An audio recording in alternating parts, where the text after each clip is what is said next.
Howdy folks, I'm Raymon Grace, President and founder of the Raymon Grace Foundation, and I would like to thank the staff at American Society of Dowsers for inviting me here to speak to you today to be a keynote speaker. So I've done my best to come up with a title and some information that you might not be familiar with. It's always kind of difficult for me to figure out a title for my talk. That's usually the hardest part of it. So what I'm calling this talk today is, what can you do with doubting that you thought you couldn't? And the reason I'm doing that is to empower people. I am what I call in the empowerment business because I believe in it. I believe in freedom, and empowerment is a form of freedom. So I want to share with you some stories today, some information that I hope that you will find useful. So I'll refer to my notes occasionally here. It can make things flow a little better.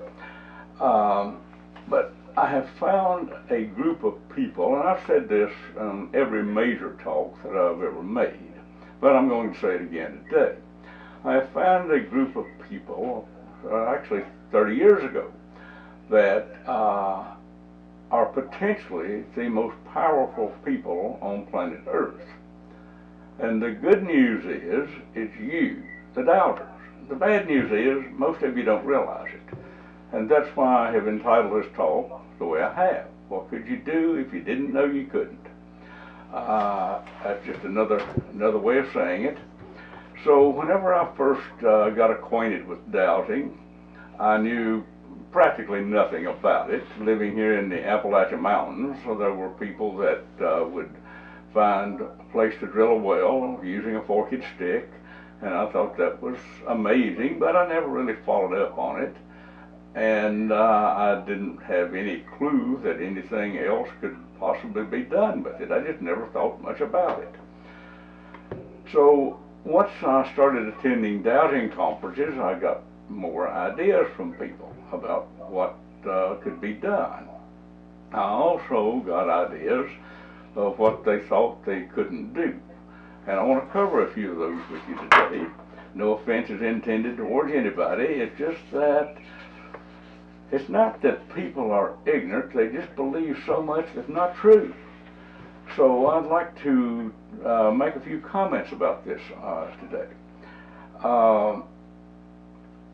One of the main things that I noticed about the rules that doubters have is that you cannot do anything without permission. Well, who are you going to ask? And I realized that certain doubters have come up with phrases to use, and if it suits them, that's fine. I've just never found much of a reason to do that. Now, this is the way I do it. That doesn't mean that's the way you have to do it. But if I have any question about doubting something, I will simply do this.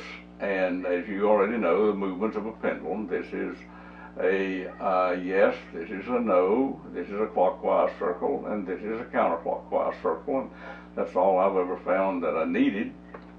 So I always ask, if I have any doubt about getting involved, do I have permission and ability to get involved here? And if I get a yes, the next question is there any reason not to? And if the answer is no, there are no further questions. I just go ahead and proceed with whatever I need to ask about.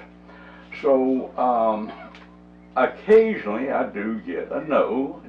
Basically it's saying, don't get involved here, mind your own business. And that's what I do, and sometimes I might ask later, okay, has anything changed that I can get involved with now? And sometimes it has, sometimes it hasn't. So yes, I do practice this asking to a degree, but it's to a very small degree. Now, again, I refer to my notes every now and then here. One of the things that I've heard that have amazed me, and I really don't know who came up with it, or I don't have any idea why anyone even agreed with it. And that is, you cannot use doubting for financial gain Well, what are you going to do? Sit there and spend a pendulum for a hobby? I have an attitude that if it doesn't make you happy and it don't pay any money, there's probably not any reason to do it, unless it's just a benevolent act of kindness for somebody, which is fine. So I have never let this idea of not using it for financial gain get in my way. Or did I let it get in my way of helping other people? My best story on this is a cattle rancher friend of mine up in Canada, and this goes back to the year of 2004, when there was a mad cow disease outbreak, and it affected the exporting of beef.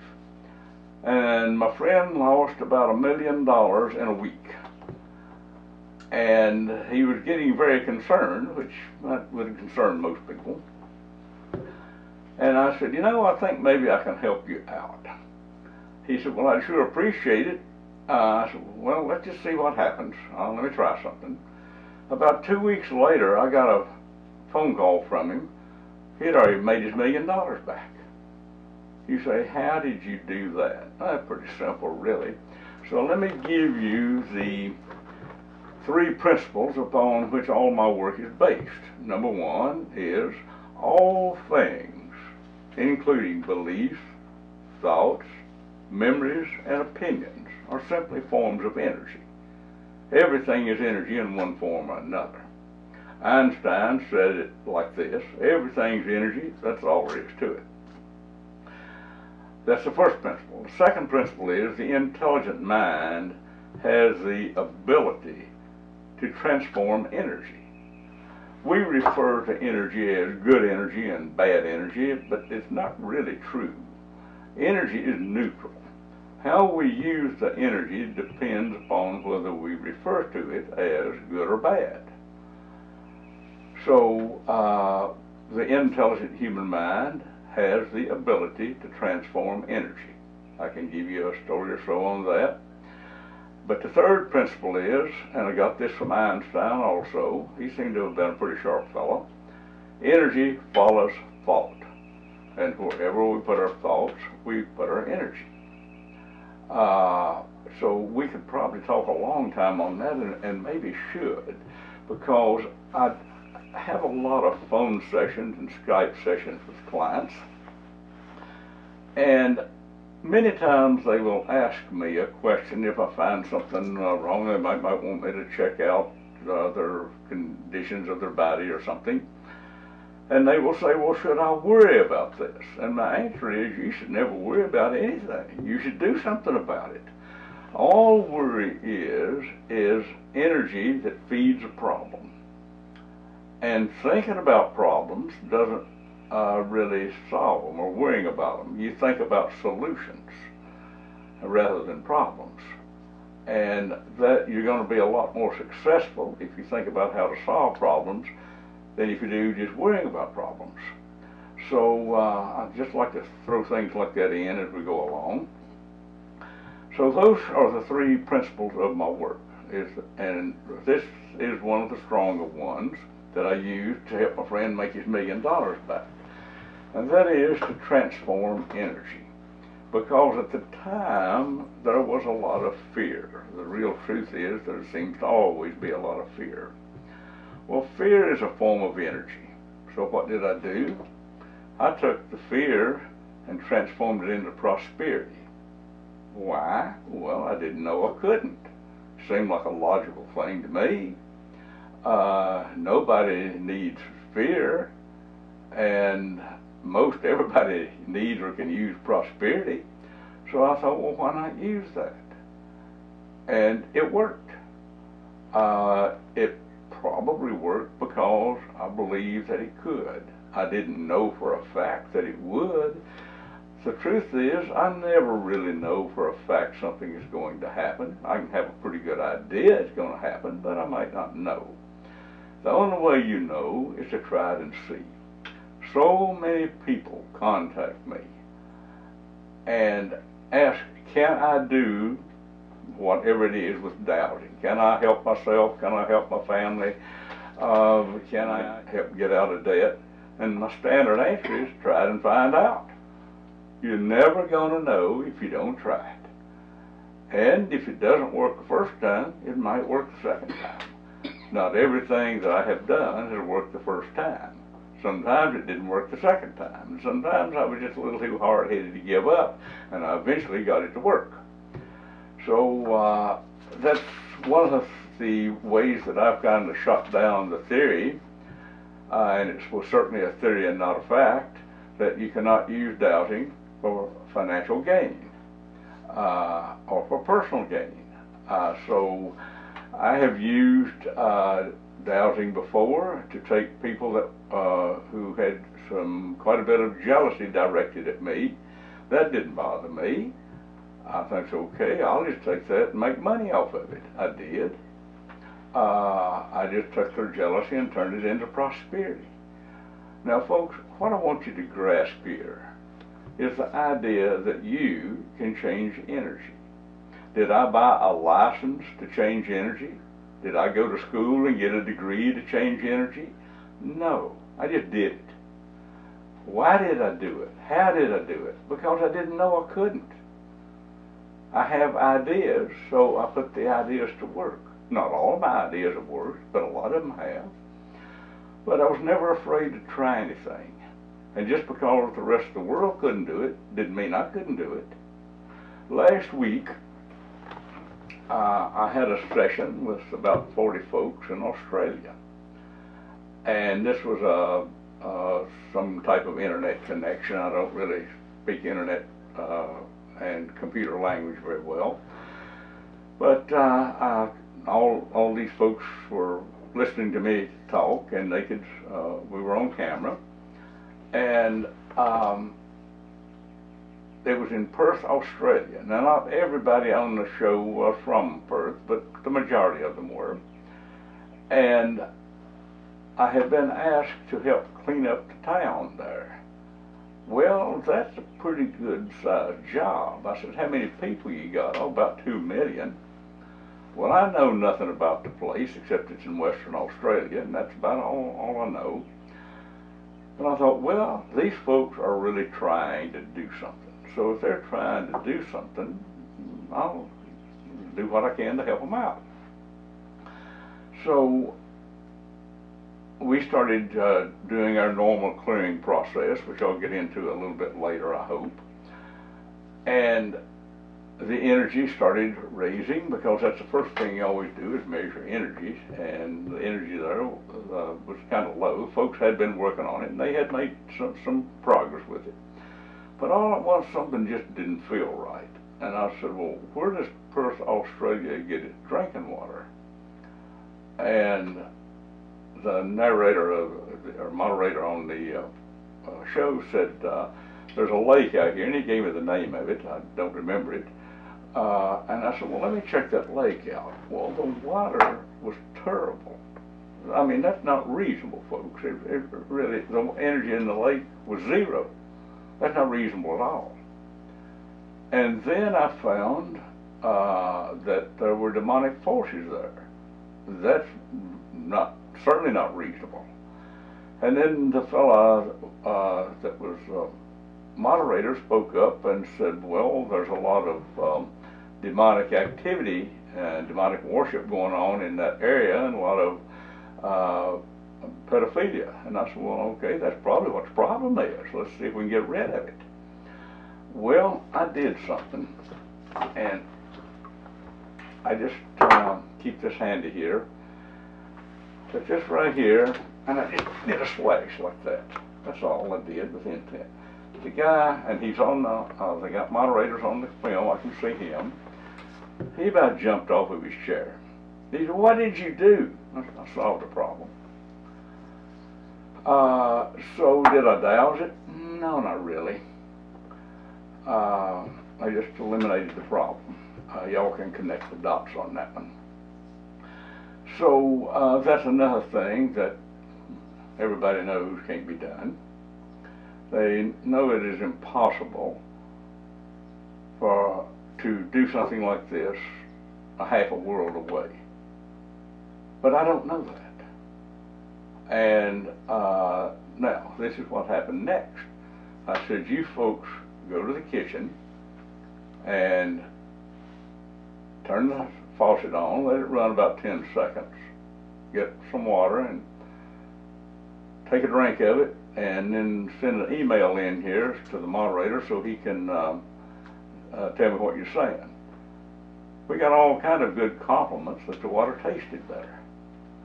Now folks, this is not logical for most of the world. It is not even reasonable, nor is it believable. But you know, I don't really try to argue with people. I'm perfectly willing to let them remain ignorant. If they're determined to remain ignorant of what the human mind can do, I'm perfectly willing to stand aside and let them. I won't argue with them. So don't bother to write me emails telling me you don't believe what I'm doing, because I really don't care. I work at solving problems, and I've gotten fairly good at it, and I'm perfectly willing to share the information with folks like you that want to learn to solve problems. So that's why I made some DVDs, make them available for folks. I send out a newsletter about once a month. You can just go to my website, RaymondGrace.us or RaymondGraceFoundation.org, and sign up for a free newsletter. It's free, just for the asking. So that's one of the most recent larger projects that we've been able to accomplish. Now the goal is, what do we do next? That's always my question, is what do we do next? Well, the next thing is find somebody else with a big project that's really willing to do something, and I'll help them out. Right now I've been helping on a project that I don't have really good proof of at this time, but I have had good feedback on it, and that is cleaning up a major river in the world that was polluted. The word that I got back from the folks was that the water is now drinkable out of what was probably the most polluted river in the world. Now, I haven't been there, won't ever go, but when I get feedback from what I think are credible people that happens, then I believe them. And that was the plan, was to clean it up. How many rivers can we clean up? We don't know yet. Probably as many as the local people are willing to help on. What I run into way too much is people wanting me to do something for somebody without them doing something for themselves, and that don't work very well. If the other folks are willing to do something to clean up their environment, I'm willing to help them. And so far, that one project looks good. If I had more information this time, I'd be glad to give it to you, but this is about all I really feel safe in saying, is that we are getting good feedback from this. Okay, let's see what else can we do that everybody knows we can't. Well, I guess my favorite story on water, unless this last one I did was turns out to really be legitimate, was the farmer. I like to work with farmers. I have a saying, it's bad manners to cuss a farmer with your mouth full. So I always like to help out farmers if I can. This goes back about 7 years. One of my small-time farmer friends called me and said that he had a problem. Wondered if I would help him. I said, well, I would certainly be glad to if I could, but what's your problem? And he had noticed weeds in his alfalfa field. And he called the local farm supply to come out and spray it with the appropriate spray for that kind of weeds. Well, it didn't go as planned. What happened, the fellow that came out in the spray truck picked up the wrong jug of chemicals and sprayed 20 acres of alfalfa with Roundup. Now, that's really a disaster for a small farmer. He loses his 3 cuttings of hay that year. He's going to have to buy hay for his cows. It's enough to bankrupt him. And I said, well, how long is it going to take to solve this problem? He said about a year. He said, I got to plow it up and reseed it and start all over again. I said, well, don't plow it up just yet. Give me 2 days, and let me see if I can salvage this hay crop for you. Well, I didn't hear from him in 2 days. I didn't hear from him for 30 days. But 30 days later, he sends a picture of the day they cut alfalfa hay, the tallest crop that he's ever had. And he told me then, what he didn't tell me earlier, he said there was not a single living alfalfa plant in the 20-acre field. Had I known that, I would have known that it was logical that there was nothing I could do about it. But since I didn't know, I did it anyway. So it's amazing what you can do. If you don't know, you can't. The power of the mind never ceases to amaze me. But there's so many limitations that people have put on the power of the mind. Don't fall for them, people. They're probably wrong. Maybe they've been right for the last 1,000 years, but that doesn't mean they're right today, and they may not be right tomorrow. So this thing of conventional wisdom is not always wisdom. Sometimes it's conventional ignorance.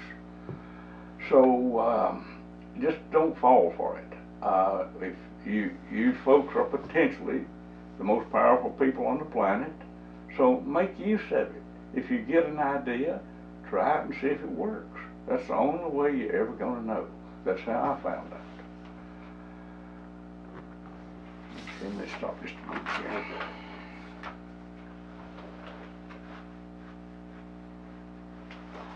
Okay, another belief that I've heard repeated a number of times at dowsing conferences is, now you cannot interfere with another human being. Now folks, let's think here. Let's just use some logic. If there are serial rapists, serial killers, thieves, robbers, all this in your neighborhood, do you really think that you have to go ask if you change their behavior? I've had a number of dowsers quote to me that, now you can't do anything unless you ask the person's permission. I said, you really think I'll go out there and search out dangerous people and ask for permission to change their behavior? I mean, get your head on straight, folks. I don't do stuff like this. I do whatever it takes to solve the problem, and it doesn't make a lot of difference what it takes. So if you have dangerous people in your neighborhood and you have little kids, I want to offer you some suggestions. Have I done all these things for people? Yes, I have. Number one, the best way to depower an evil person is to depossess them, remove the entities. Now, I'm not going to get into directions on removing entities. I've made a film with that. I've written things about it. But a lot of you probably already know how. But if you don't, we've got information for you on that explains it in detail. That's not the purpose of this talk. The purpose of this talk is to help empower you, to show you what is possible. So, whether they are child molesters or thieves or burglars or whatever, the best thing to do is take away their power. And the way you do that is to remove the negative entities from them. And no, you don't have to ask them. You just do it. We have solved a lot of problems like this. We have stopped serial killers, we've stopped serial rapists, we've got rid of bad neighbors. So the list goes on. I actually have a very nice letter on official Royal Canadian Mounted Stationery from a Royal Canadian Mountie thanking me for lowering the crime rate, the violent crime rate in a village up on the Arctic Circle. How did I do it? I removed the entities, was the first thing I did and the main thing, and then I removed the negative characteristics of the dangerous people. You don't really have to have a lot of fancy words to do this. You could use the word archetype. Archetype is a trait or a characteristic that affects a person's behavior. So there are thief archetypes, there's killer archetypes, there's pedophile archetypes. By removing the archetypes, it seems that we change the characteristic of the person. We've had some pretty decent success with it. I'd say we've had real good success with this. So I want to tell you about it. And you say, well, how do you do that? Okay, whether I am giving the folks in Western Australia good drinking water, or lowering crime rate in an Eskimo village, or working cleaning up the local government offices, which you can do, I can answer all these questions in one word. The word is intent. It is we have an intent to do it. You say, but what about your pendulum? What kind do you need? It doesn't matter, folks. The real truth is, if you have strong intent, you don't even need a pendulum. I use one. Why? Well, it's a good tool. A pendulum to a dowser is like a hammer is to a carpenter, a trowel is to a bricklayer, or a wrench is to a mechanic, or a lasso is to a cowboy. It's a tool, okay, to help you get the job done. But the real purpose of a pendulum, in my estimation, is to tell you how long it takes to correct a problem. The length of time that a pendulum spins indicates how long it takes to correct the problem. And whenever I am doing energy clearings for a few hundred people, sometimes it takes, quite a while, let's say 10, 15, 20 seconds. And yes, I consider that quite a while. I've heard people say that their pendulum would spin for 5 minutes. Well, mine did that in the beginning. And this is what I did. I said, hey, I live here on planet Earth, and we got something called time, and there's never enough of it to go around, seems like. So you're going to have to learn to work faster. What happened? My pendulum doesn't spin nearly as long as it once did. So does it have intelligence? Oh, probably not too much. It was intent that did it. Now, you say, why is one person's intent stronger than another? Probably because of how well their mind can focus. My friend Harold McCoy, that was the founder of Ozark Research Institute, I think he put the same title on all of his talks, maybe The Power of a Focused Mind, and he was right. If you have a focused mind, you are going to be able to accomplish more than if you have a mind that's scattered on first one thing and then another. You might call it the power of concentration. That would probably be a correct term. So whenever you wish to accomplish something that is of importance, that's benefit to you, your family, your friends, don't try to do this while listening to loud music or watching TV or talking in a group of people. Just get quiet, take a few deep breaths, maybe even take a drink of water, and get yourself calm so we can focus on it. Another thing, the brain thinks in pictures better than it thinks in words. So whenever you are working to accomplish any goal, create a mental picture of the goal already being accomplished. I use that in things as simple as farm work. If I'm going to cut a dead tree, I stand and think about it first. Where I'm going to cut the notch, which way it's going to fall, and I create a mental picture of my mind of it falling in that direction.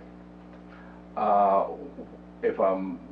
have a lot of roofs here on the farm to build because of they just get washed out in floods and so on. So I think about what do I want it to look like when it's done. If I'm building something, what do I want it to look like when it's done? Well, you do the same thing. If you're working to change a person's behavior, then imagine what behavior you want them to have. do this with your kids or your grandkids. If you imagine them screaming, yelling, or crying, that's not going to calm them down. It's going to intensify the problem. Please understand, folks, your thoughts have power. And it doesn't really matter what IQ you have. I don't think that matters, but what matters is how you focus your thoughts. So if you think about how poor you are, you're never going to make any money off of those thoughts. You have to create a thought of what you wish to accomplish. And said this way, the first rule of success is think of what you want, not what you don't want. Why? Because Einstein explained it in 3 words. Energy follows thought. So with your dowsing, whatever it is you're doing, create that mental picture of what you want to accomplish. It's going to help you out an awfully lot. And you can use these things throughout life. Dowsing is, in my opinion, one of the most powerful tools that a human being can have.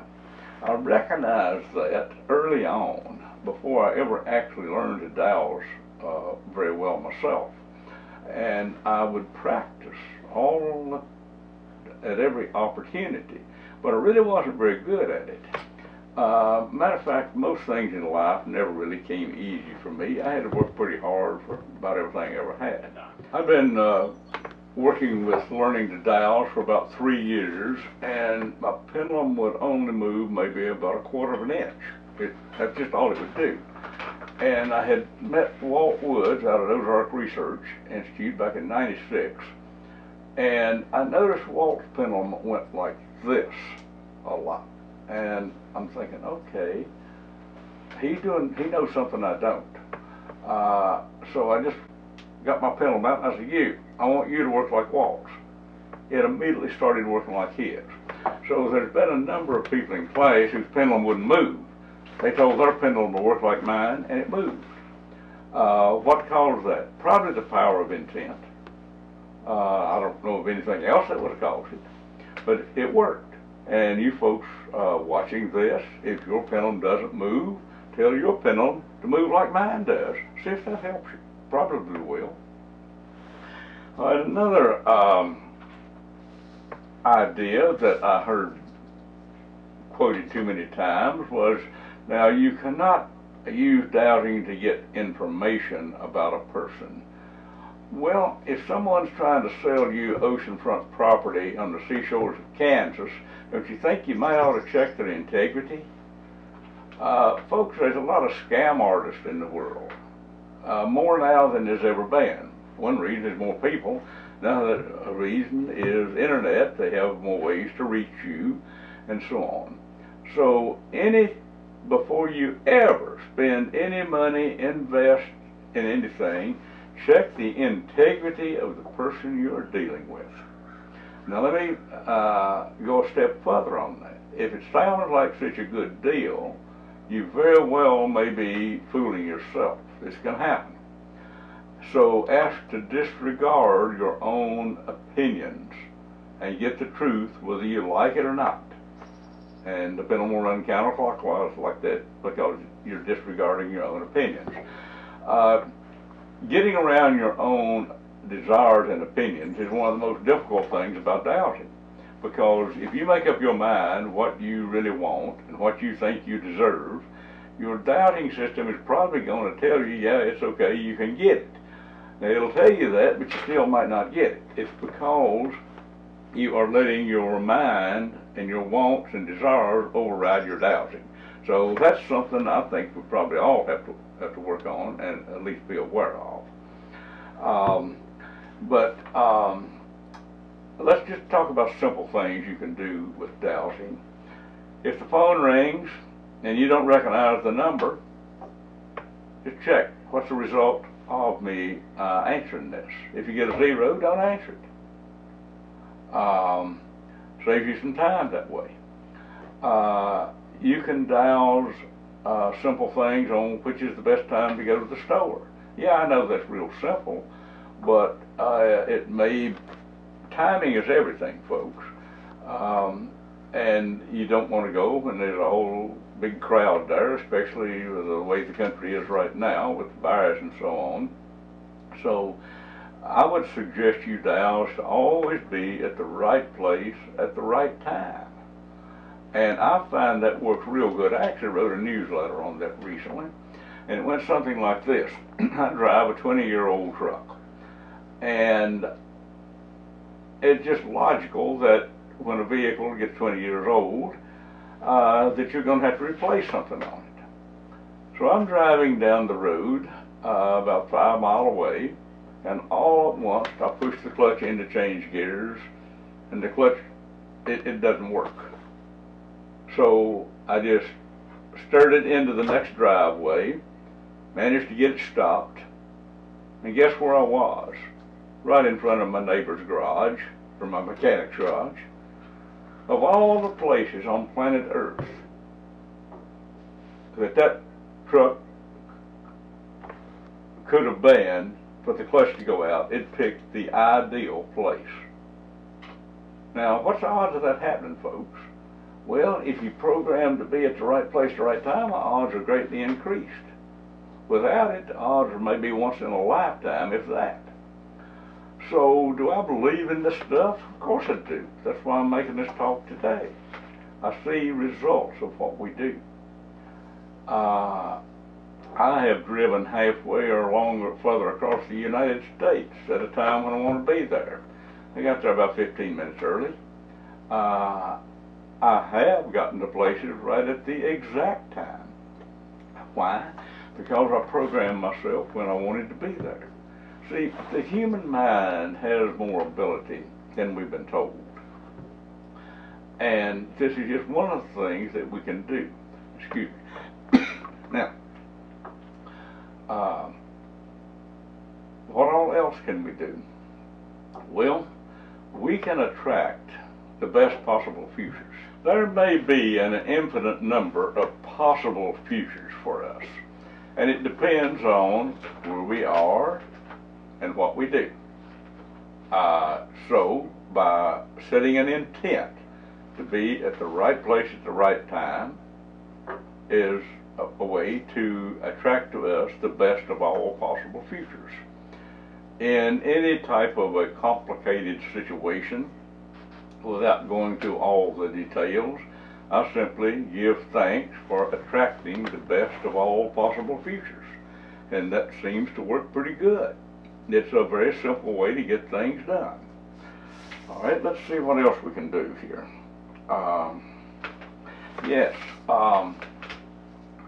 One is, how can you use dowsing to keep your family safe? Well, the simplest thing is, every morning, give thanks for repelling all people and energies and events that would be harmful to you. I think that's a real good way to do this. If you want to use a pendulum to do this, you can. There's nothing wrong with it. But can you do it just by intent? Yeah, I think so. I do. I do a lot of my energy clearings without using a pendulum. I just do it by intent. And then I use a pendulum to check to see how I did.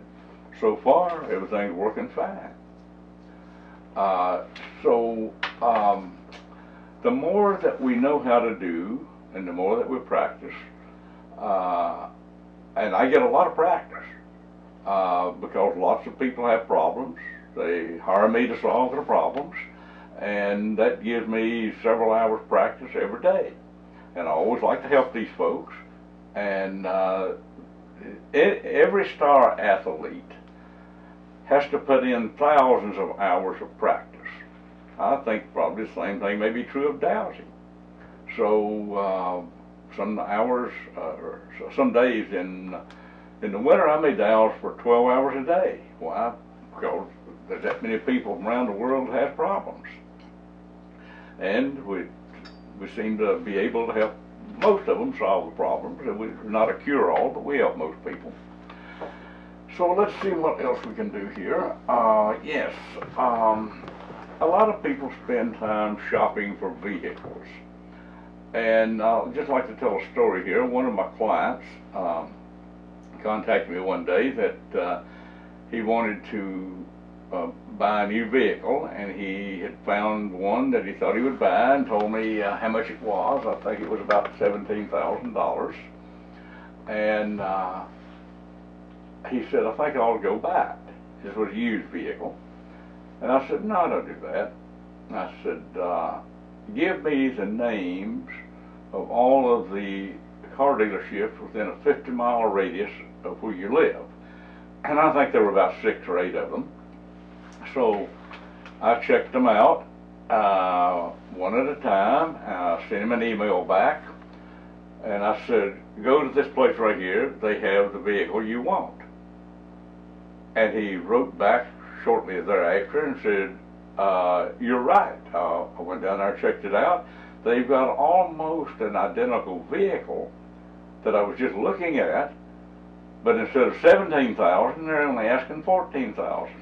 I'm going to buy it. I said, no, don't buy it. Go offer them $13,000. They'll take it. I saved him $4,000 on a car trade, and was glad to do it. He was a nice person. If you want to shop, find out where the honest, most honest dealer is, and then once you get there, check to see if the salesman you're talking to is honest. Now, I did this one time.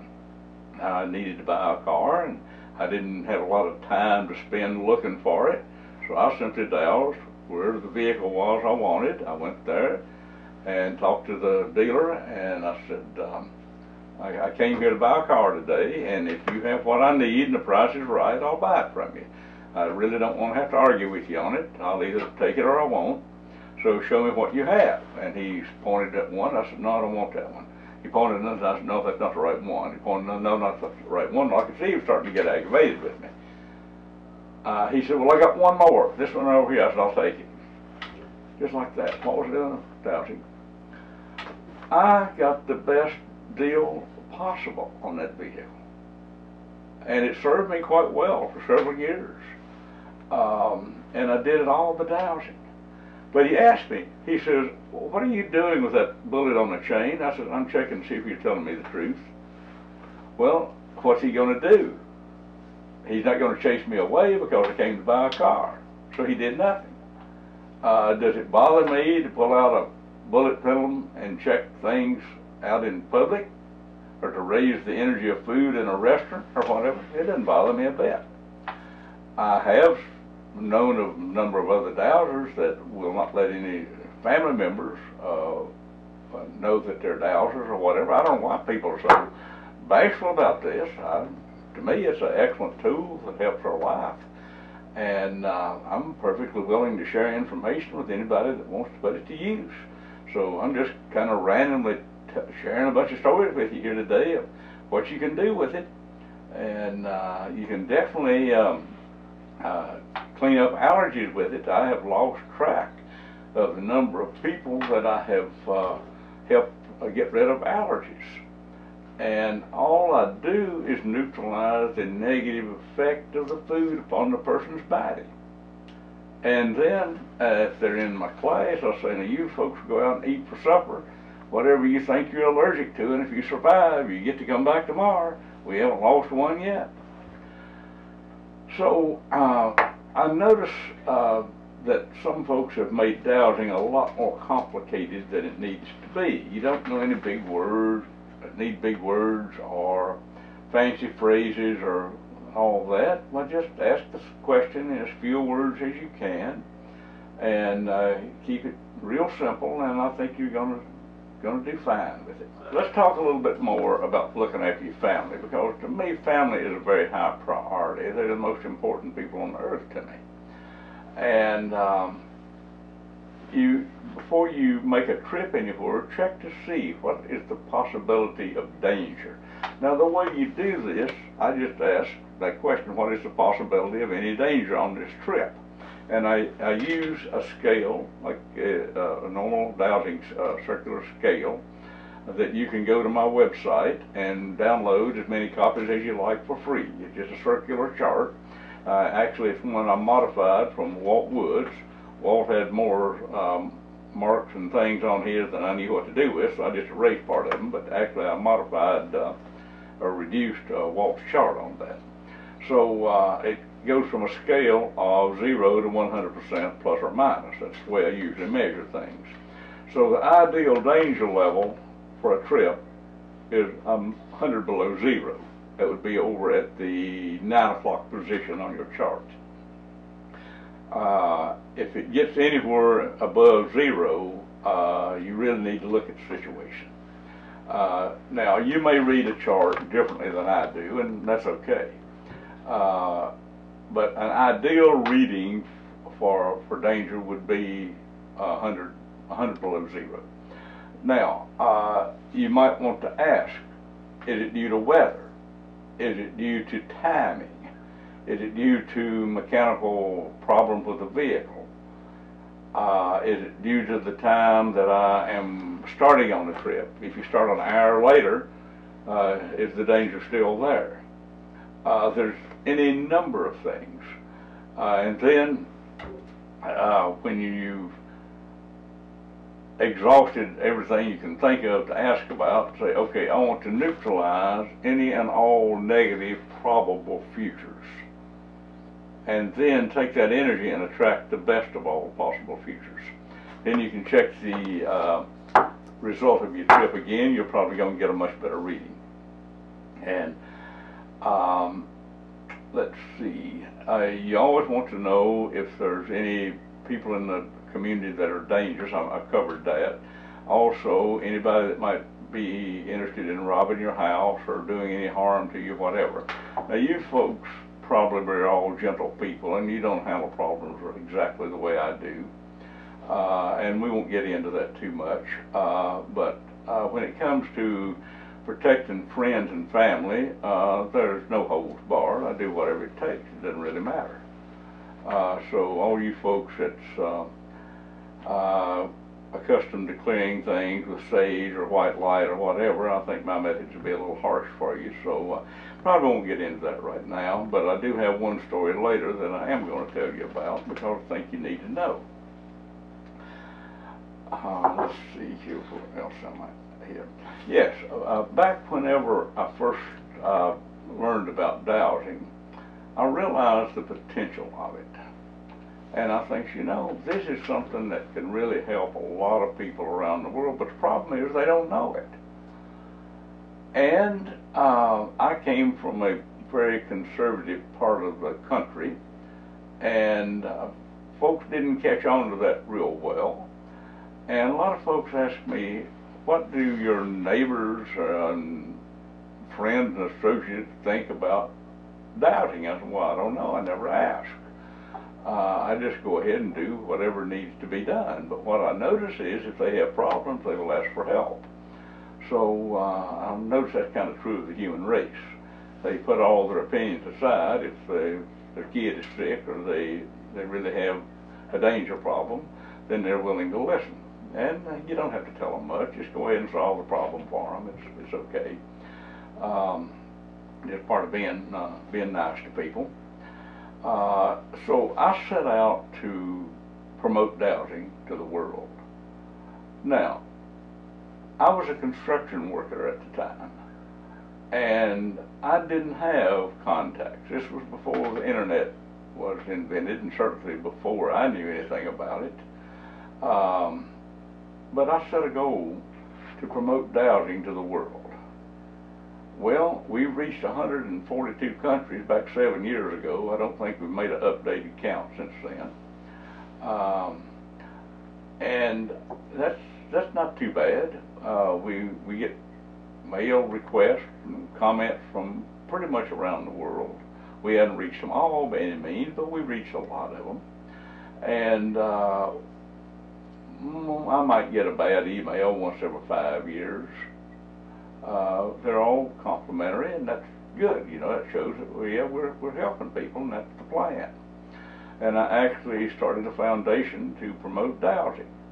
And that's what we've done with it. Now, it's not just dowsing, but it's basically helping humans improve their lives by various means. So I want to give you another story here about things. And it may sound a little complicated. I'll do the best I can to simplify it.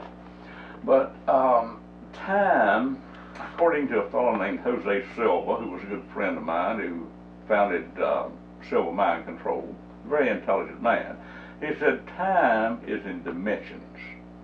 Because time has always kind of fascinated me. And I asked an old friend of mine one time, he was a pretty sharp guy, I said, what is time? And he thought for a moment, said, it isn't. So I had a goal when I was about 15 to be able to go back in time and prevent people from being abused and tortured. Now at the time I had no clue how such a thing would be possible. But I never gave up on it, and I learned how to do it. And it's just another thing of applying intent. It's nothing real, no complicated procedure. It's just mostly by intent.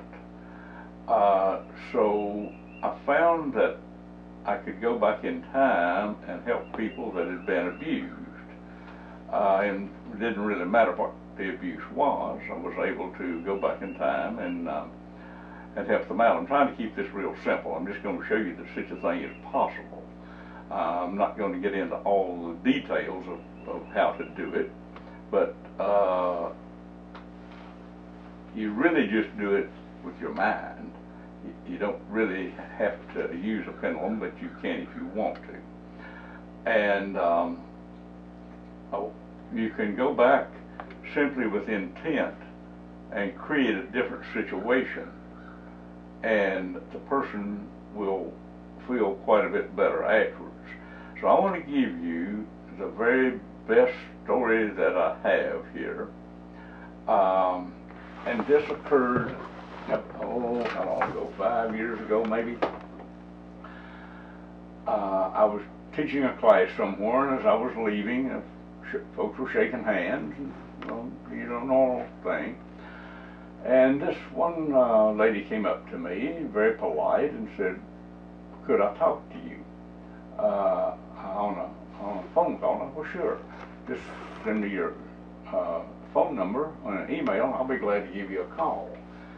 Well, she sent me an email that was the worst story that I have ever heard. And I've heard a lot of rough ones. But this was a story of starvation, beating, and torture of a kid. And I just don't handle things like that real well. And when I read the story, I was kind of shaken all over. It really disturbed me. And then I picked up the phone and I called her, and she started telling me in great detail about being beaten with belts and starved and abused and just terrible stuff like that. And she got to the point where her mother's sadistic boyfriend picked her up and was going to set her on a hot stove naked. I did this, and she started crying. And she said, the pain just left. Now, this gal had told me that she had hurt for 37 years. She was 43 years old. She was 6 years old when this happened. She said she had hurt for 37 years. And said she woke up with nightmares every night. She woke up screaming. And the pain never left. And all at once she said, the pain's going away. And I said, well, I'll have to call you back later. I said, I'm really so angry I can't even talk to you right now. Because I got just real emotional. I don't like to have to get that emotional, but sometimes it happens.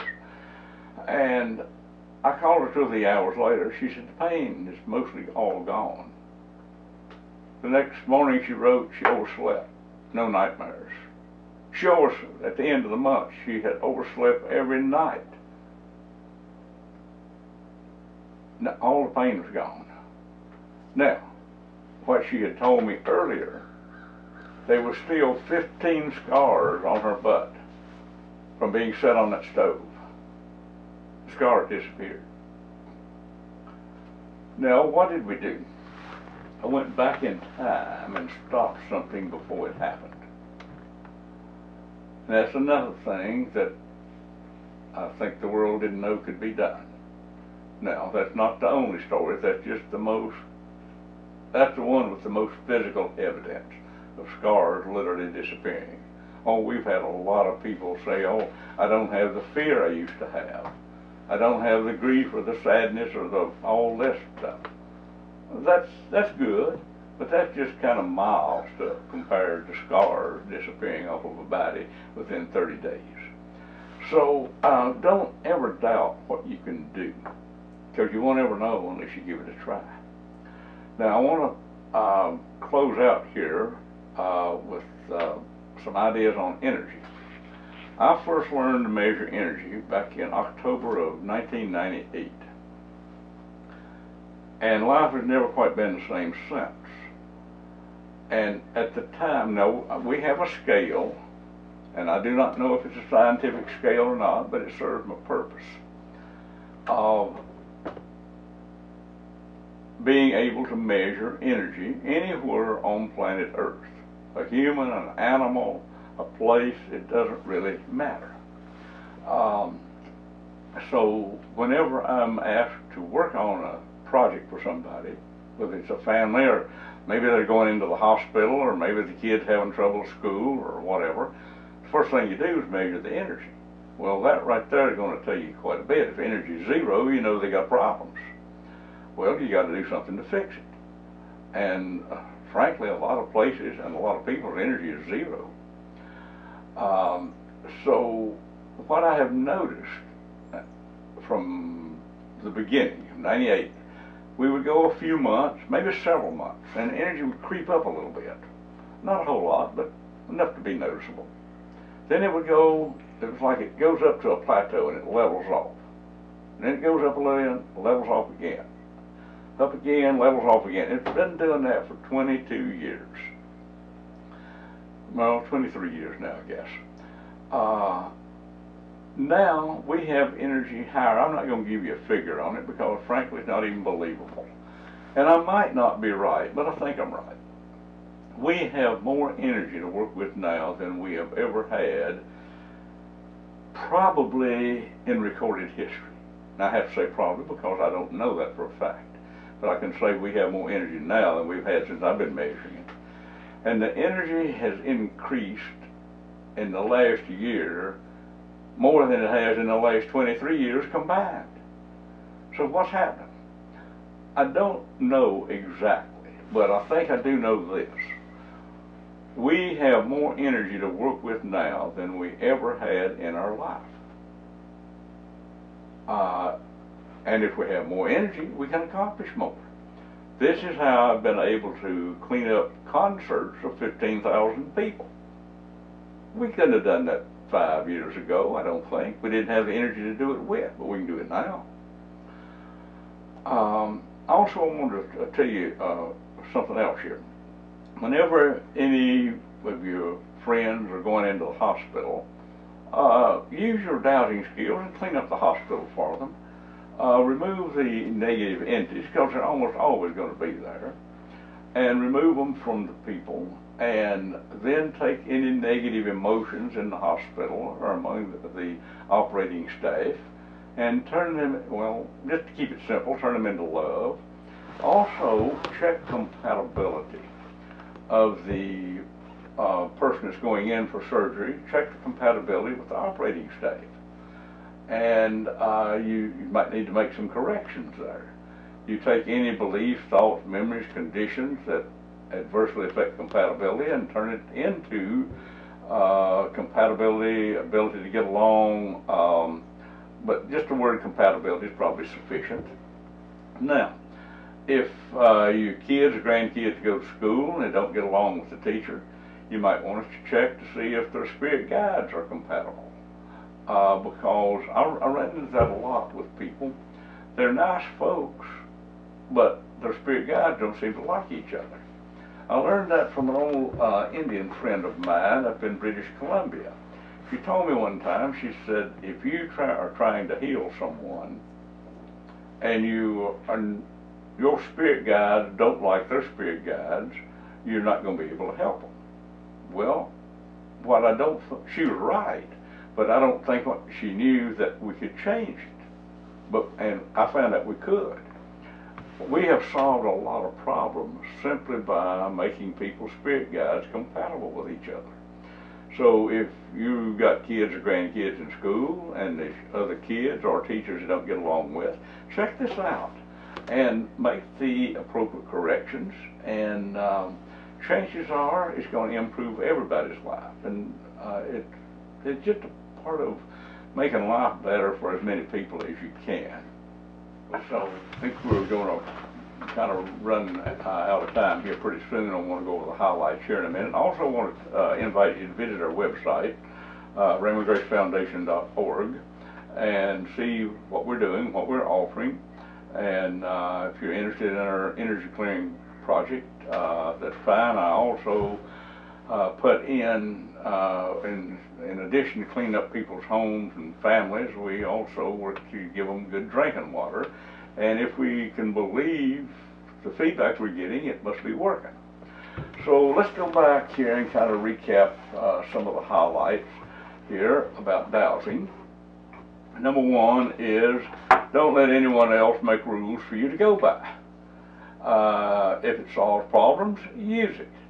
You don't really need to use a lot of fancy words. Watermelon's the biggest word I know, and I get by just fine with simple words and short phrases. Two, try to help as many people as really deserve it. I'm not saying that you should help everybody. And that's why you should ask, do I have permission and ability to get involved here? Is there any reason not to? And then kind of go with that.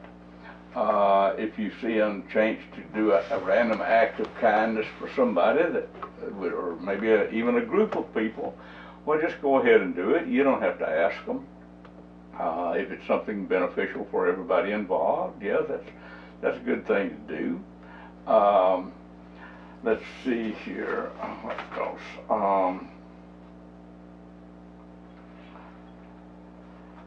Oh, don't be afraid to try anything, because you're probably going to win. So when you get an idea, just put it to work. Just use it. By all means, get all the information you can before you make any kind of legal agreements with people or before you spend any money with them. Be sure to check people's integrity. Be sure to check the safety of any trip you're going to make. Check to see if there's any dangerous people in your community. Check to see if your kids are safe. And then if not, then you need to take some of the things we've said here and make the appropriate corrections to make them safe. You can't depend on someone else to change conditions for you, because they probably won't. If we want something to change, we're going to have to do it ourselves. So don't be bashful about doing it. And also, when you're trying to do something good, there's probably not any way you're going to mess it up. The worst you're going to do is nothing. So just go ahead and give it a try. That's how I've got this far, so far. I didn't always win, but I won most of the time.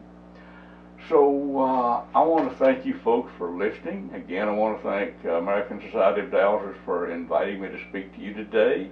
And if I can be of help to you folks, my email address is Raymond@RaymondGrace.us, or you can get that off my website, either one. And if I can be of help to you, I'll be very glad to do that. So want to have a good day, and I wish you the best.